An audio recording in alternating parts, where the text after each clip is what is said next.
Hey everyone, welcome back to another episode of the Easy Conversations podcast, a podcast about having easy conversations. I'm your host, Furkan Dandia. In this week's episode, I'm really excited to welcome Kyle Rushton, who is a relationship coach and speaker supporting individuals and couples in creating healthy, purposeful, and empowering relationships. He also supports his clients by empowering them to take radical responsibility for the part their world plays by helping them alchemize the healing power of doing inner self-work. And then by opening them up to the transformational potential that their relationship naturally invites in. Then he's able to help them bridge the gap between what they fear and the profound love and connection they desire. He is also the co-host of a men's personal development podcast called Modern Masculinity with a K, which focuses on unpacking topics surrounding the concept of masculinity to help men redefine and realign themselves on what it means to be a modern man. In this episode, Kyle shares his own journey of navigating relationships and what he has learned. Kyle and I then talk about the importance of building a solid foundation on which the relationship can be based on and why it is important to work on ourselves to improve how we show up in our relationships. We discuss many things, including attachment styles, conflict resolution, expressing our insecurities, and timing of communication. If you want to check out Kyle, he's on Instagram at the relationship coach _. And if at the end, if you could leave a 5-star review, I would truly appreciate it. All right, Kyle, thanks for coming to the Easy Conversations podcast and having this conversation with me. We've been chatting offline quite a bit, and you're based in Calgary, so it's always great to have local people come on the podcast. But yeah, I'm really excited for our conversation today. But before we jump into it, I want to give you an opportunity to introduce yourself, maybe explain to the listeners what it is that you do, and then let's jam out from there. Beautiful. Absolutely. Well, thank you so much for having me. I'm excited to have this conversation about relationships with you and dive deep into what it means to be in one and in a healthy, meaningful, strong, and powerful relationship. So for those that don't know, my name is Kyle. I more often go by Coach Kyle, and that's because I am a relationship coach and I support people in creating and building meaningful relationships. I help them alchemize the power of the two entities that they are, the two powerhouses that they are, into creating something absolutely extraordinary. And we do that by building it all up from the ground. And essentially, the way I like to look at it is really focusing on the architecture of what the relationship is and where the resources are found and, what the architecture of the foundation really is, because that's where it's all really going to show and prove in the long run what it is that you two are building together and how sturdy and strong your, I call it love tower, really is. So that's my main premise. And then I am also a co-host of the podcast called Modern Masculinity, which is similar to this podcast where it's focused on mental health and men's personal development to engage in hopefully breaking some of the stigmas and traditional roles that we as men feel and breaking into new, healthier, and just more meaningful lifestyles. So that's a bit about what I do and who I am. Cool. Yeah, no, thanks for sharing all that. And very similar, I guess, ideas around, to your point, breaking that stigma. And obviously relationships are huge when it comes to that. A lot of men struggle bringing their true self to the relationships. And I'm sure we're going to talk about that in a bit. But before we go there, I just want to understand, because that's one of the questions I have, is why relationships? What made you want to focus on that area? If you don't mind sharing. Absolutely. So I have a pretty deep history and experience with relationships, and I feel like a lot of people can speak to that as well. But I have been in, we'll call it the relational game, for what feels like since the time I was born until this moment. And it's been an intense journey. I remember my very first kiss was in grade 5, and I was seeking that out at that young age. I think you were 10, 11 at that age. Like, you're just such a young little boy. And I was like, yes, like I'm going to be the first one out of everybody to kiss somebody in front of other people. And I don't know if anybody had similar stories, but it's like the gathering they have in schools where they're just almost waiting to watch the little ones kiss. Like, it's so weird, but it's just what happened.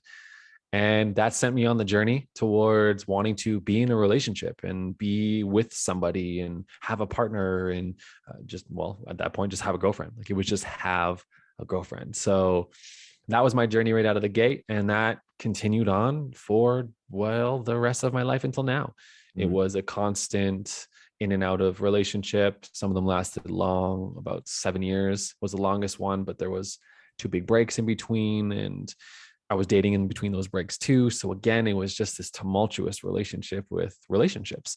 And it kind of extended into starting out as a life coach because I was fearful of entering into the arena of relationships because it required me to be incredibly vulnerable about my own.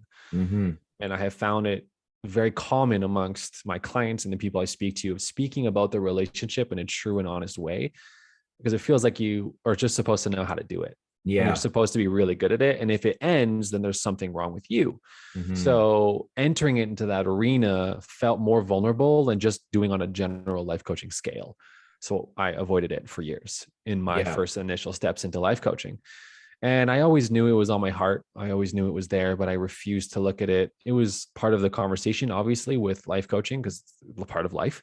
Yeah. But I couldn't look at it and as an intense matter as I wanted to or needed to.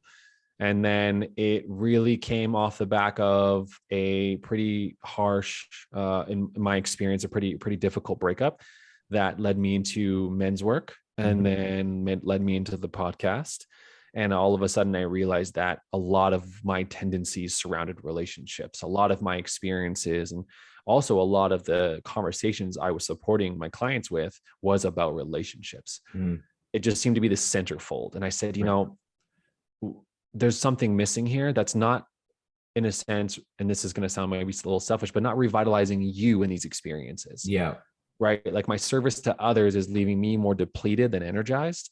And I'm helping people change their lives, but it's not feeling like I'm doing so. And it came down to, for me, the realization that it was because the relationship side of thing was really where it all stemmed from. And that's why I always phrase it. And there's 3 components to a relationship. There's relationship to self, there's relationship to your partner, and then there's relationship to the world. What does that look like? And you can even break it down in context of what's the relationship to this book that's sitting on my table. Like I have a relationship with this book. I either hate it or I don't. I enjoy writing in it. I think it's beautiful or I think it's ugly. Like there's a relationship, and how I treat it is based on that relationship I see. So I just realized everything was part of that container. So let's just dive head first. Let's get into it and let's really deep dive into my own experience, start to own it. And as I did, I became more alive. So that was the telling experience for me that this is exactly where you should be. Yeah. No, that's great. Thanks for breaking that down. And I love the way, you've explained it, the 3 relationships. And I think personally, I believe the one that gets undermined or doesn't get any attention in most cases is the one we have with ourselves. And I try to talk about that quite a bit too, is that's where it starts, right? When you were talking about foundations, like that's where it should start. At least in my mind. And then that's where you can, if you've got that strong foundation with yourself, then you can build healthier and positive relationships with other people and the world around you. But if the foundation is cracked or weak, then you're going to be in a world of hurt. 100%. Yeah, I couldn't agree more. And this reminds me, I was actually just speaking to a client today about this because the biggest focus of our sessions together is relationship with self. And I asked this person, what do you think of when you think of relationship to self? And the way that they phrased it was, it's my relationship to my thoughts.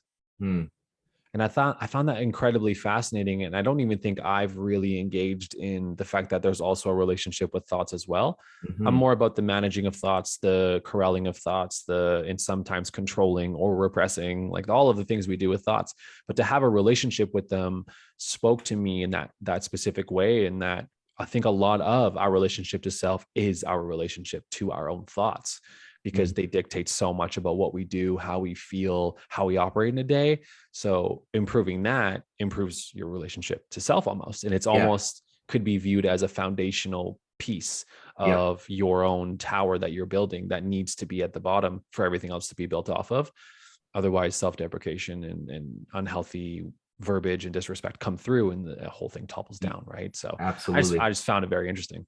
Yeah, yeah, and I'll piggyback on that. I think the focus then needs to become, if we're truly talking about the relationship with our thoughts, is around the thoughts that we avoid or that give us the most anxiety. And that's where the answers lie in my mind, because once we start exploring those thoughts, we learn a lot about ourselves and our history and our wounding and all of it. Absolutely. Amen. And, I'm actually going to double piggyback, because I think there's a really cool concept in there as well. Something that I've personally struggled with is my inability to allow in the joyful thoughts. On the same side, it's blocking the joyful thoughts that come in, which means I don't have a great relationship with joy. That's the obvious of the equation, but it's what is my relationship to those thoughts? Because I'm pushing those away too, saying that couldn't be possible. You didn't do enough. There could be more, or you're not deserving of it. Like all of these experiences as well. So it's on both sides, where I have personally learned so much about my relationship to self and what I feel willing to feel and not feel, or think and not think. Yeah, no, that's very well said. And often, yeah, I think the result of that, I guess, in real tough relationship we can have with joy is guilt, right? And then we carry that guilt for some reason. Yeah, very interesting. So yeah, I think you've talked about why you got into this aspect of coaching around relationships through your own experience. What was it kind of like? What were the answers that you came up with? Like, what were those? You mentioned joy is one of them, but what were you hiding from? Why were you chasing relationships?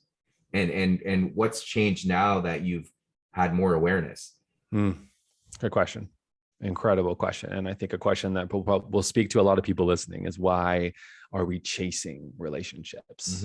And there's so many facets to that I've learned about myself, and I've learned just in general, and I'm sure you'll be able to speak to this in depth as well. But for me, I have anxious attachment style tendencies. So that's a huge one for me. Now, notice, for those listening, I didn't say I have an anxious attachment style. I'm not identifying with this. It is just patterns of behavior that I've repeated that have kept me safe.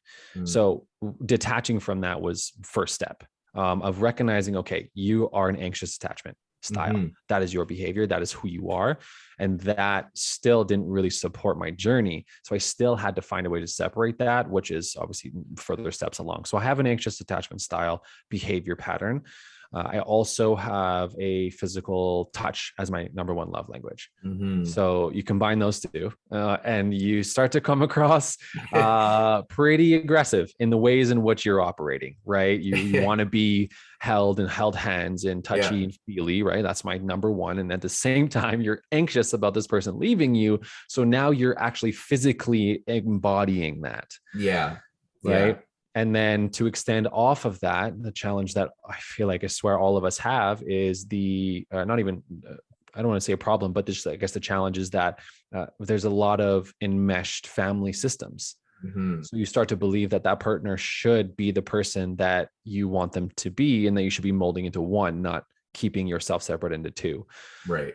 And so combine all of those things. And there I was, just over and over and over again, refusing to be alone, refusing to be single, only leaving a relationship if I knew another one was right there. It was this constant pull because I couldn't be alone. I couldn't be with myself because I didn't know what that meant. And at the same time, I was mimicking behaviors that my family behaved in the sense of there was new people in my life often. And what that translated to me as was, oh, okay, got it. They can come and go. There's not really a commitment level here. You commit fully when you're in it, but you can go whenever. And so you can just kind of, this is going to sound terrible, but you can almost recycle. You can just move through the process, because as long as you're with somebody, you're fine. Yeah. That's the goal. Just be with somebody at some point. So that left me chasing, again, like I said, every relationship that I was in until I finally took a stand. Yeah. And I think everything you've explained, I don't want to go off on a tangent, but dating apps don't really help either, right? Because it's made relationships and I don't know if this would be controversial, but it's made relationships very disposable. And I think if you've got certain tendencies where, or beliefs that you may have carried from childhood that, hey, it's okay to recycle. Now everything that we have in society has made it easier to do that. So anyways, that's probably a conversation for another day, but fair. And, controversial, but I like where you're headed with that. And I think there's a lot of legs to that because it gives context to the disposability that we're speaking of, right? And it gives context to the on-demandness that we've created with a relationship. And that is so far from how foundationally speaking relationships are built. They're not necessarily on demand. And so a lot of times, although they're beautiful in their own way, and I'm not knocking anybody who's ever created a beautiful relationship out of it, I do think with the right intention, they work 100%. Yeah. But the variable is the intention of, sure, am I looking to build something sustainable, strong, meaningful with a great foundation, or am I lonely? Yeah. And I think in that point you've made, I think there's an aspect of also having some resiliency and showing up. Right. I think we often get caught up in, we have obviously our own biases and our blind spots, even when it comes to relationships. We view it as, oh, I'm doing everything here. And the other person needs to pull their weight. And meanwhile, they're thinking the same and we're not communicating. And we have obviously our egos show up and obviously they cause denial and we kind of start distorting reality. And that creates an issue too. And I think it's really about coming in with the intention of showing up as your best self, not worrying about the outcomes or what the other person's doing, which obviously is very hard. Absolutely. And something that we're going to discuss, I already know, is that concept of best self, I think for me really means authentic self. It's the truest version of you. And sometimes that's not the best possible version of you because that's the facade. It's really the authenticity of you had a bad day today and you still show up from that place of not suppressing that. And that is your best, right? That showing up still, even though it's been a hard day, that is the best that you can offer in that moment, but that's the real. And that's the true authenticity of that experience. Absolutely. And in those moments, it's also being humble and asking for compassion and demonstrating it. And one of the concepts I like, I believe it's from the Gottmans, is the emotional bank account, right? It's building that emotional bank account where you can withdraw from. Amen. Well said. Yeah. So I think we talked about, and I identify, or I have also tendencies as an anxious attached person. And I think there's a constant need to be in a relationship too, because we struggle to be alone. So thank you for sharing that. And now that, we kind of talked about insecurities, that kind of feeds into how I believe we were talking offline about it, how insecurities present themselves in relationships. And without either, first of all, having awareness ourselves, but even if you have the awareness, communicating that to your partner. I truly believe you need to have those conversations. What are your thoughts?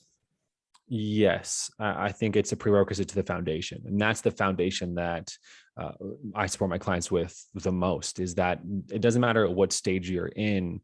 If the foundation is not built on the level of communication that allows for the hard things to be said, then over the long term, that will be something that will dissolve the trust in the relationship. It will dissolve the trust you feel towards yourself and the trust you feel towards them, because there's always something hidden. There's always something beneath and you don't know what that is. And that can also translate as a lack of consideration. Can translate as, I don't consider you in the space. Because I don't consider myself. And it can lead to resentment. Exactly. And resentment will then show in forms of shortness, disrespect, lack of communication, avoidance. The list is endless. Resentment is a festering mold inside the system that will break it apart, will create a brutal stench and make it really difficult to be around that person, because of that resentment, I guess, stench we could call it, that impacts the air quality, if you will. Yeah, absolutely. Yeah, I mean, it's like, the skeletons in the closet, they just Right. keep getting worse. So I guess if I mean, when I was younger, I would have struggled to talk about my insecurities with my partner because I would have been worried about how she would view me. And I would be worried about coming across as weak. And I think there's a certain level of confidence that comes with maturity and when you do that work. But I think that could be a struggle for many men or women, but especially men, I would think, especially when it comes to discussing our insecurities. That's where we really struggle. So what are some things that you talk about with clients, or at least in your model that or framework that you've built? How can people navigate that? Yeah, insecurities are for sure one of the biggest factors in just life in general. Right? The idea that we don't feel secure in a certain area really impacts the way we operate, and it creates things like comparisonitis. We're constantly comparing to other spaces, and that in and of itself then compares to the relationships, and then it compares to the family systems, and it goes on and on. And I think, what I've noticed with myself and the people that I speak to is that insecurities are often not given any room because they don't want to make them real. I think a lot of times we think insecurities are just in our own head, and that's where they live. And I would say most of the time that's true. However, when there's a physical manifestation of that, let's say I don't feel secure in any part of my body, right? That can feel like it's a physical manifestation of this idea that you have about yourself. Yeah, I think that insecurities are going to be the thing that we take the longest to kind of adjust to and navigate. And in relationships, they're incredibly difficult because it requires that new level of honesty. Like, you can be honest with yourself all day long, but to be honest with somebody else about that experience then creates this focus on you. And I think a lot of times we get into relationships focused on our partner because it takes away from the fact that we don't have to focus on ourselves anymore. We don't have to be with ourselves. We have somebody else to be with. And addressing an insecurity you have about yourself then puts the focus on you and requires you to face that part of you, requires you to face yourself. And I believe that's one of the hardest things we do on this human planet is face ourselves, because in the process of coming face to face with yourself through the mirroring process of every relationship you're ever in, we are then asked to do something about it. And I think a lot of us, at least from my experience, we don't want to actually do something about it. We almost like the fact that there is something wrong because eventually we could fix it. So if it wasn't wrong, then what would we do? So we're so used to this like concept of I always have something to do. I have something to focus on, because then I don't actually have to, in a way, embrace the power I have on this planet to take on the big things, to expand myself, to really, really do something with this human experience, to really live. So if I can sit in my pool of insecurity, then I can just be okay. I'm good there. I'm safe there. That's where my safety is. Yeah. And it's complex in every single person, right? And each insecurity is different, right? Like for us, for example, an insecurity, I don't know if you felt it around it, so maybe I won't generalize, but around the anxious attachment tendencies, I don't want to admit that, because what would people then think of me if I actually owned that? Yeah. Which I think, now that I'm processing this out loud with you, speaks to the idea that we don't speak about our insecurities because even we don't believe they're real. But then we speak about them and then they're real. So we don't want to make them real, but we just like the idea that they could be real so we can stay in protection mode. And reduce the possibility of intense connection. So that really just kind of came to me in the sense of it's all really just for safety. It's all just to keep ourselves safe and know that we can sit in the same feeling we've been in because it just feels right. Yeah, absolutely. I mean, comfort, right? It's all about comfort. And I think it does take a great level of awareness to even accept your own securities. Like, I'm not going to say I have that level of awareness, but for me, it brought up a lot of issues from childhood around the need for validation, the need for approval, and seeking that from partners. And how do you even first of all, if, like I said, if you have that awareness, how do you communicate that to your partner? Saying, hey, I need constant validation from you. Like it really fires up my anxious attachment style when I don't get this validation. Like, how do you say that without coming across as needy? And as men, we don't want to seem needy. So I think, I mean, I'm also saying, yeah, you can express it that way, but that's also not right. It's not healthy. But it's something that I believe you need to be able to express to your partner, saying, hey, this is something I struggle with, just so you know.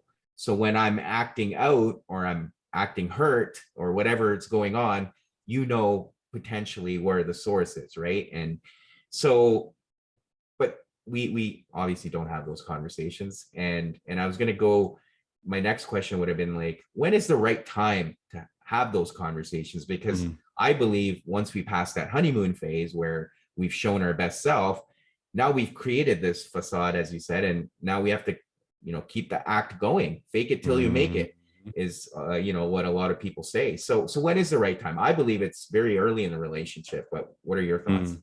Well, define really early first. I think it's once you've gotten to the point of the understanding that, hey, we're going to start dating. Then it's like, okay, well, here's a side of me that you should know about. And now it's your decision. I'm giving you the option here to decide if you want to be in a relationship with me or not, and vice versa. What happens is we take that control away from someone by hiding it and not talking about it and waiting for the right time, or pushing it out too long, where it's like, now it's like, well, I can't have this conversation now. So that's how I feel about it, at least. Beautiful. Yeah, absolutely. I think in a lot of ways I agree, for sure. And the communication side of it is, it's going to get old, and it's already old. People are like, just communicate. And everyone's like, I know. And then nothing changes because they're like, I am communicating. And it's so fascinating to me. And honestly, I almost find myself becoming irritated by myself. And my coaching experiences of like, listen, we got to communicate more. And they're like, I am. And I'm like, you're really not, though. but communication also is very subjective, like the word itself, right? Words have many meanings. And when we say communicate, I believe people often think, oh, just talking to your partner, right? There's different levels of communication and depth to it, right? And I think we're talking about like the real deep stuff. Yeah, the hard things, the things that no one ever wants to share, because it means that you will then be fully seen, and that's scary, right? Yes. Being seen is scary. So what we all crave, and this is so scary.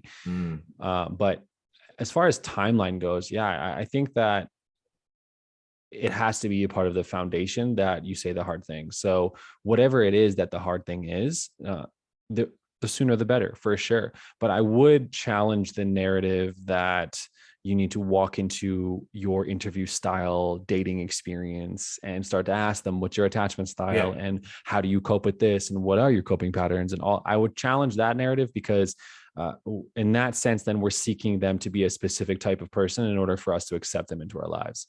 And that's not always the case. And it blocks the real potential that space could have, because we think that there's a specific compatibility component that we'll find within that information, which is not a great narrative, because then it does block you from finding that partner. And I would argue that a lot of people are looking for a partner and can't find one because of the metrics they've placed on the person they're looking for.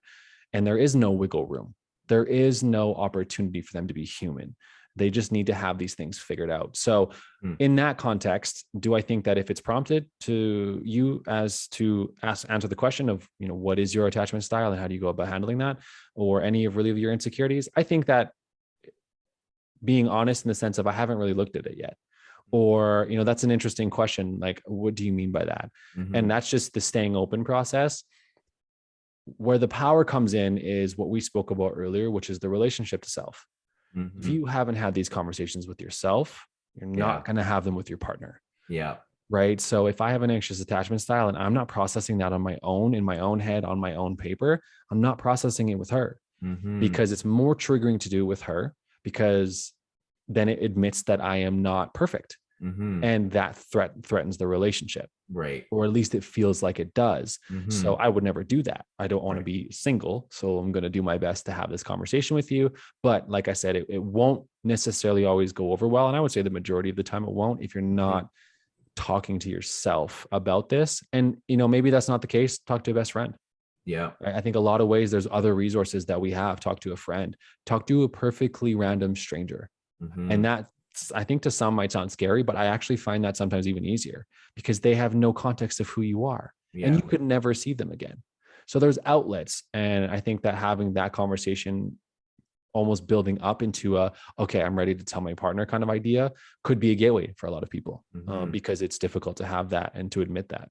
Yeah, no, absolutely. Great point. And I think if you've had that conversation with yourself, you're also giving yourself that time and space to accept it and become comfortable with it. Because I mean, you start reading some of the qualities, right? Whether you're avoidant or anxiously attached, I think you start reading some of the qualities, and there's some tough ones, right? They're not easy to swallow.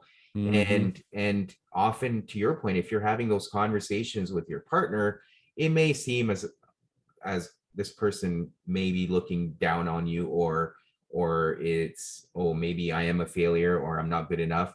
There's a lot of narratives that can come up when you're trying to discuss that with your partner, or go through that assessment with them. But yeah, I think when you do it with yourself first, you've given yourself enough time to accept it and become comfortable with it, and understand that it's perfectly normal to have these attachment styles or insecurities. To your point, we all have them in different capacities and to different extremes, but yeah. Yeah, 100%. And the insecurity side of this conversation is really where I think a lot of the trust is built in the relationship, because you're handing over a piece of you that you've never handed over to anyone before.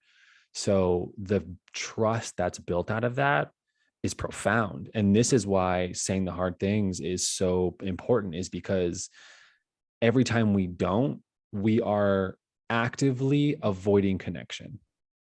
We are actively avoiding the connection that we could have with our partner by saying, I'm withholding this information from you. Now, there's a lot of people that I've spoken to that said, well, isn't that oversharing?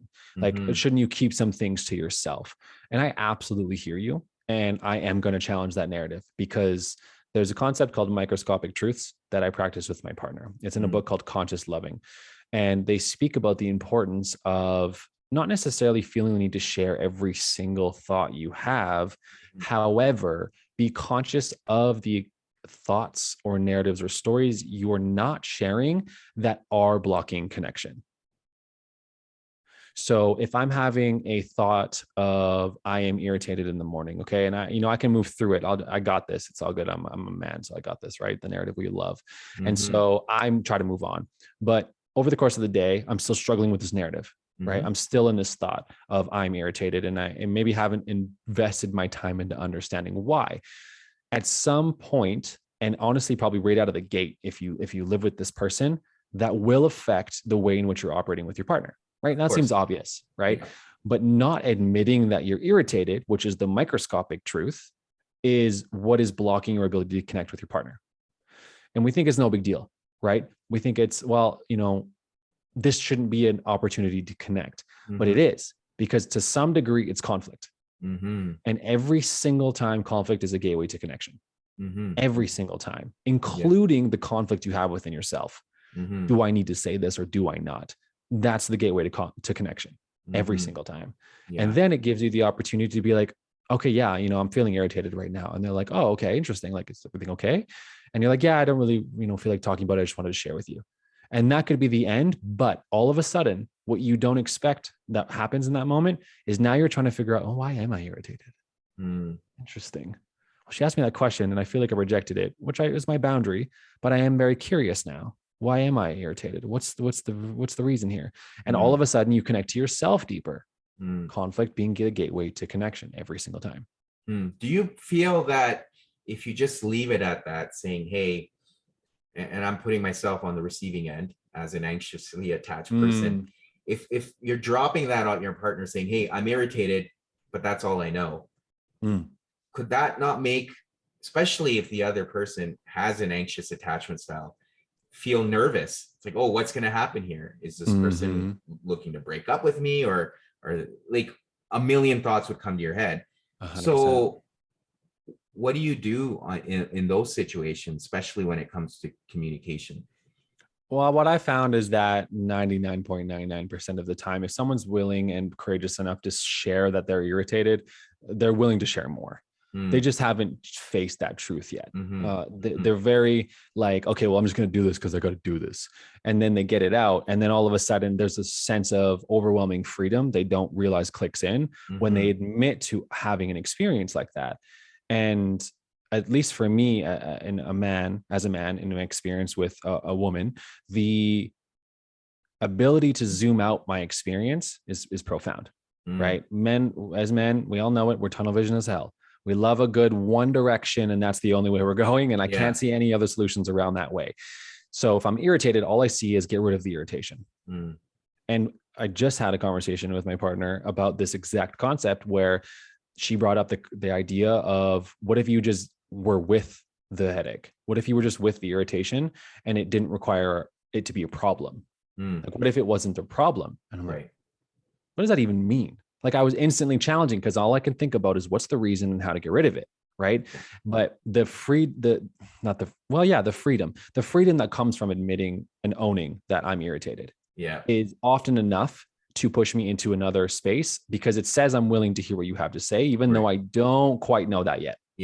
Right. It's the realization in the process. But at least the result is complete. Okay, I said it. Done.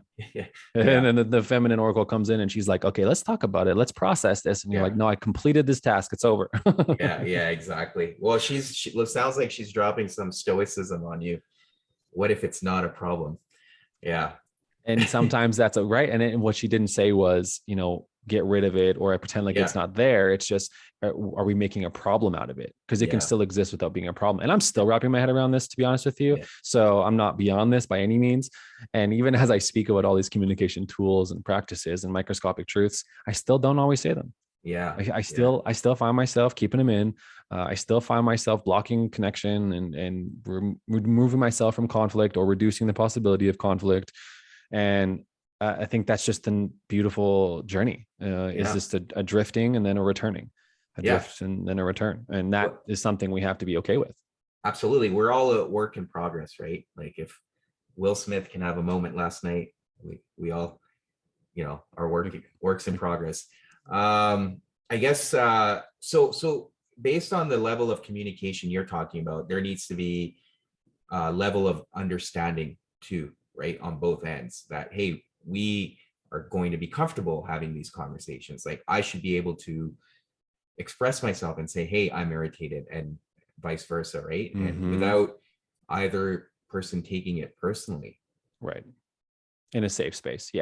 And I think I understand where you're going with that, because what I know to be true is a lot of times there are one-way agreements made in relationship, in that I'm doing the work.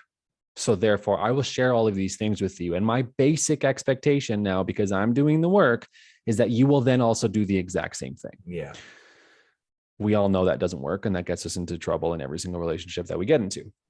It's the expectation side of things, but that's for another conversation. I think that if these practices are going to be in place, I know that it has to be a mutual agreement, or it will not work every single time. So how do we go about that? How do we do that? We have a meeting of the minds, the bringing together of you and your partner to have a conversation about what it is that you are looking for from the relationship. And this might seem like, well, I don't know, we know what we want. And I would argue that you don't. I really don't think you do, because you haven't had the conversation. You haven't broken it down into, this is what I expect out of this relationship. This is what I hope for. How do we collaborate to find a beautiful middle that we both agree to? So this is where these communication tools come into place. These are what is called relationship agreements. So you come together just like a business plan. Literally, I'm not even kidding you. You open up the notes in your phone Yeah. And you start to write down the things that you are mutually agreeing to do in the relationship. This is not roles. This is not dishes. This is not who cleans the house. Although it still could be. What this is really getting at is the nitty gritty of, okay, we agree to not yell at each other in conflict. That is an agreement I am making with you in this process. So if I break that agreement, then there's something that we need to face and address. But I'm agreeing to do my best to regulate myself and not yell during conversation. Why? Because it is disrespectful and does not get us a heightened conflict, right? One that I made with my partner a long time ago is, in conflict, we will not be swearing at each other. That is a pattern I've seen. That is a pattern she's seen. Both patterns we've both created in our whole lives. We will not be doing that. Can we agree on that? And as long as they agree to this term, in a sense of the relationship, then we can move forward and know that when we handle conflict, we're both actively working on trying to navigate this experience. And if these agreements aren't made at some point, hopefully early on in the relationship, then you will run into problems because there is an expectation someone's doing the work that they actually haven't agreed to do. You just think it's a basic component of a relationship when really it's not for them. For them, it is yelling. For them, it is swearing. That's a basic component. And you're saying that's wrong. And that's the problem. You have completely different ideas on how to navigate this. So what is your agreement? And that is how I think you really start to get into the nitty gritty of microscopic truths and heightened communication. Yeah, no, that's a great point. I think those agreements are really important. I guess there's one of the areas I would like to explore in the agreement space then is, how do you handle if, say, your partner breaks the agreement? And quite often it could become a tit for tat, especially if you're both elevated or the emotions are high. So how do you manage that? Like, and I'm just thinking out loud, like, I think if you need to keep the bigger picture in mind and not really focus on what may have happened with your partner, the fact that they broke their side of the agreement. So what do you do in those moments? Like, yeah, and that's a common narrative, right? In the sense that there's one-sided work being done and it's not equal. And what do I do? And they won't change. And all of these concepts that we all have probably experienced at some point or another. And I think what I know to be true is that becomes a thing because of the lack of agreements made. And that it's just as simple as that. And that might be like, yeah, well, no, we talked about it. And I'm like, but you didn't agree on it. Someone self-sacrificed in that process. Someone abandoned their truth, and it's showing because they're not committing to this agreement. They're committing to it because they're fearful of the relationship being threatened. They didn't actually want to agree to it. So the conversation wasn't actually had. It was just, hey, I need you to start doing this. And they're like, yeah, okay, got you. It's not an agreement. It's an ultimatum. Relationships can't operate on ultimatums. They have to be mutually agreed upon circumstances. A really basic example of an agreement that my partner and I have is how we operate in the morning. One of the challenges was that we would wake up and not sure what the other person was doing or would want to do. So there was a sense of codependency and enmeshment. And, we should expect the other person to want to connect with us and be with us in the morning coffee. A multitude of different experiences that exist in that space. We also wanted to prioritize connection. So this is the first steps we did was, okay, what works best for you in the morning and what works best for me in the morning? Not what are we going to agree upon? It's what works for you and what works for me. That is the conversation that I'm talking about when you have agreements, is what works for you and what works for me. What do you want and what do I want? Not what do I want from you, right? What do I want from a relationship that I want to be a part of? And that is your needs, your wants, and your desires. Now, at the end of it all, we know that this is a hard part of ourselves to own and actually be responsible for. So I know that there's work to be done already in there, but expressing these gives us the opportunity for the microscopic truth of your needs, wants, and desires to actually be presented so that you can then collaborate on what it is that you're looking for. If I walk in and say there is absolutely no swearing in relationships, that's my need, want, and desire, and my partner says, I have a tendency to do that, that's a different kind of conversation. What she's not saying is, and this is not the actual facts of the situation, but just an example, what she's not saying is, I really want to. What she's saying is, I might struggle with that. And I'm hoping that if that's something that you really value, that I can do my best to support, but I cannot guarantee it because it's something I'm really going to have to work hard at. And I have to be okay with that. Why? Because I don't own them. I don't own the relationship. I don't own my partner. I own myself. Right. So all I have the ability to do is control how I respond in those moments. We all know that, right? Yeah. And I guess that's where I was going with that question is, so how do you respond? Right. And I mean, the general you, I think it's, if your partner is being honest with you saying, hey, this is a tendency potentially, then if you're willing to accept it, then you accept it, right? And it's having that level of compassion and empathy for your partner too. Don't use that as an opportunity then to guilt them or shame them, saying, hey, we had this conversation, you keep doing it, but you've accepted it. So, I think a lot of times what happens is you kind of hold that over your partner's head and as guilt or whatever you want to call it. More resentment. More resentment and more dissolvement of trust. I no longer trust that you'll be able to handle this conversation with me. So I'm going to stop having conversations with you because you won't change this behavior, rather than addressing it in each individual moment to moment basis and not letting it be the dictator of your entire relationship. If that succumbs in that moment and there's swearing involved because against what we agreed upon, then I have the ability to take myself out of that space and say, hey, listen, I think we're getting heated here. I'm going to go take a few minutes and I'll be right back. And then you come back, and in that process, they have already realized what they've done. You didn't have to belittle or disrespect or antagonize them for it. It is a process for them. And you essentially lead by example, because then you open up the opportunity for them to notice when they're swearing and then say, whoa, I actually think I need to take a minute here. I'll be right back. They calm themselves down. This is the concept of you can only really change yourself in a relationship. You can never actually change your partner. You can only lead by example. And if they follow, they follow. And if they don't, they don't. And over time, you have to decipher what you will accept as part of being in a relationship and what you won't. Right. Yeah, no, that's fair. One of the questions I did want to ask, and I know we're getting close on time, but we talked about earlier sharing our insecurities, right? And the reason why we struggle with that is, I mean, there's many reasons. One of them I wanted to explore is our ability to trust someone else, because maybe we've been burnt in the past. Maybe we're worried of how they'll think about us, whether they're going to judge us or not. But there's that level of trust. Now, on the receiving end, if you're getting that information from your partner, how do you handle it where you're able to maintain that trust? Getting what information? Like if your partner, you have those conversations around your insecurities, and your partner sharing that information with you that, hey, these are my insecurities. On the receiving end, how do you maintain that trust? Yeah. And this is an incredibly fascinating part of, I think, including my relationship, every relationship, is the removal of your own judgment of that experience. And, this is coming from a space that I know we all do struggle with, even if we don't want to admit it, is someone shares something with us. And by nature, we are judging them based on their ability or inability to handle it or to move through it, or the fact that they're even feeling that way in the first place. And it could differ based on values too, right? Exactly. Yeah. 100%. And so really where I think how do you handle it on the receiving end? It's love.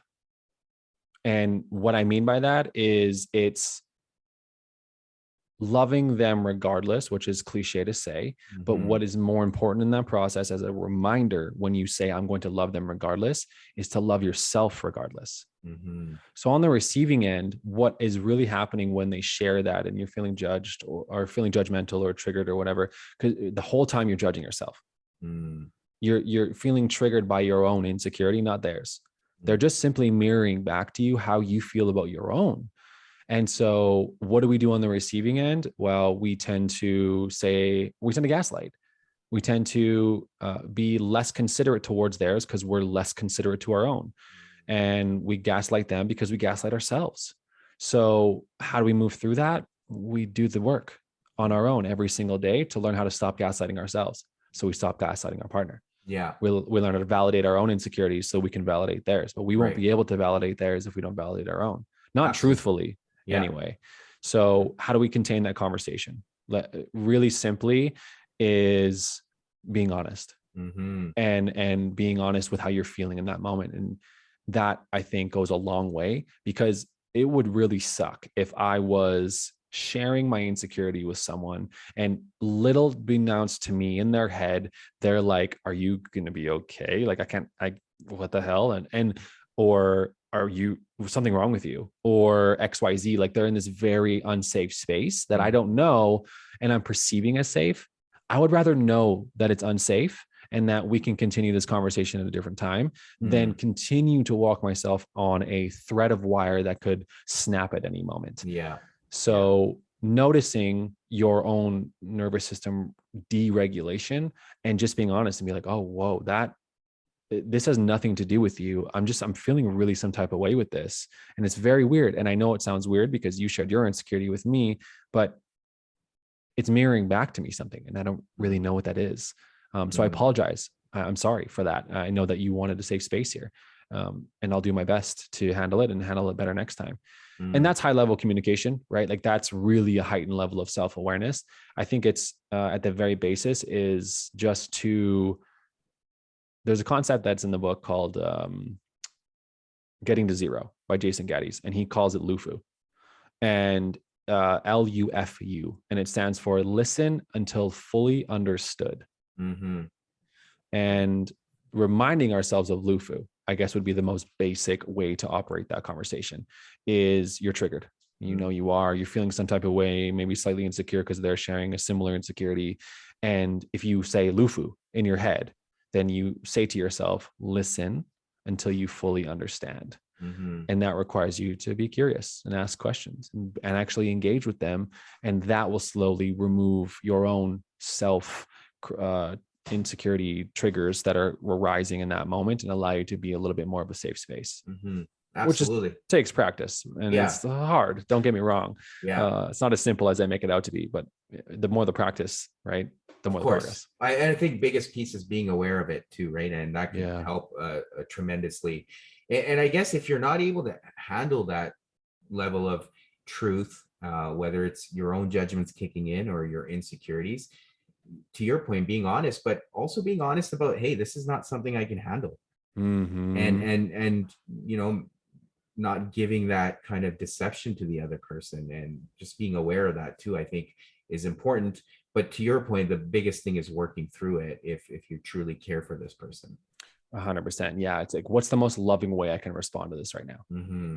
Where can I bring in the most love into this equation? And if that's love to your own fear of what this is bringing up, then that's what it is. It's loving the fear as well. Right. So yeah, I think that question will live with me as long as I go through anything is, where can I bring love to this? Because then it automatically calms my nervous system, because it's almost as if just saying the word love allows me to step into it. Yeah, for sure. No, this has been great, Kyle. I mean, I feel like we can talk for longer than this, but unfortunately we have to come to an end. But thank you again for doing this. For listeners that want to find out more about your course or yourself, what are some ways they can do that? How can they find you, whether it's online, social media? Yeah, please share. Absolutely. Thank you. And thank you again for having me, because this is what I love to talk about. And like I said at the beginning, this is what I realize livens me. So even just in this moment now, I'm ready to just keep talking. Let's just keep diving in. Yeah. But if you want to know more information about me, yes, I am on social medias as the relationship coach _. So that's how you can find me. And I have an online course called Relationships 101 that dives deep into what I believe to be some of the most important concepts to understand, either whether you're in or getting into a relationship: attachment styles, love languages, codependency, the upper limits problem, masculine, feminine energy. It's all in there, 8 full masterclasses. So you can find that at coachkylerushton.com. And then you can also work with me. I provide one-on-one coaching for people who are ideally in relationships, those who are recovering, and those who are looking to enter in. I also support couples as well in bridging their own gaps of fear into love as a couple. So I'm here to support in all areas. So you can find me there. Cool. Well, that's great. Thanks again. Thank you for tuning in to another episode. As always, please subscribe to the podcast if you enjoy the episodes, or leave a comment in the comment section. I always love hearing from you. Thank you again, and until next week.